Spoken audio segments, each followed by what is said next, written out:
बस पहाड़ी इलाके से गुजर रही थी। अचानक बिजली चमकी, बस के करीब आई और वापस चली गई। बस आगे बढ़ती रही।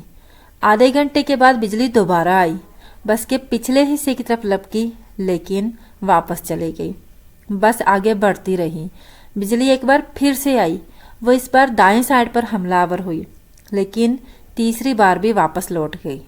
ड्राइवर समझदार था। उसने गाड़ी रोकी और ऊंची आवाज में बोला, भाइयों, बस में कोई गुनहगार सवार है। ये बिजली उसे ही तलाश कर रही है। हमने अगर उसे ना उतारा तो हम सब मारे जाएंगे। बस में खामोशी फैल गई और तमाम मुसाफिर एक दूसरे को शक की नज़रों से देखने लगे। ड्राइवर ने मशवरा दिया कि सामने पहाड़ के नीचे दरख्त है।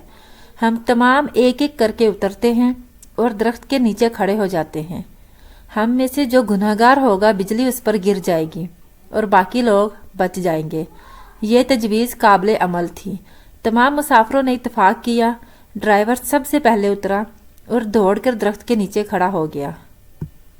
बिजली आसमान पर चमकती रही, लेकिन वो ड्राइवर की तरफ नहीं आई।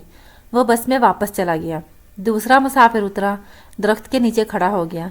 बिजली ने इसकी तरफ भी तवज्जो नहीं दी। तीसरा मुसाफिर भी साफ बच गया।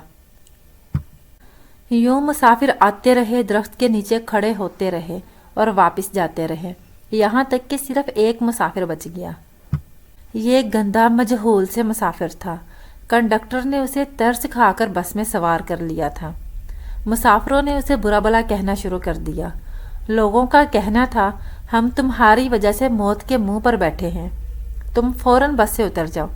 वो इससे गुनाहों की तफसील भी पूछ रहे थे, जिनकी वजह से एक अज़ियतनाक मौत इनकी मुंतज़िर थी।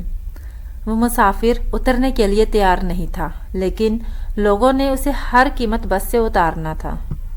मुसाफिरों ने पहले उसे बुरा भला कहकर नीचे उतरने का हुक्म दिया, लेकिन वो नहीं माना। फिर उसे प्यार से समझाया और आखिर में उसे घसीट कर उतारने लगे।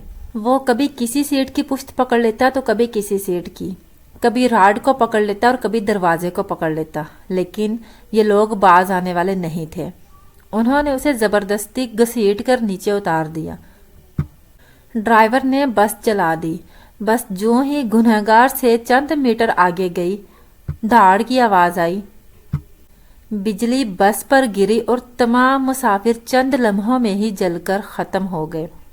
वो गुनहगार मुसाफिर 2 घंटों से मुसाफिरों की जान बचा रहा था। इस पूरी कहानी का मकसद ये था कि अक्सर ऐसा होता है कि हम किसी को किसी चीज़ का कसूरवार गर्दान रहे होते हैं, जबकि हो सकता है कि उसी के सबब हमारी जान बच रही हो और कसूरवार हम खुद हों।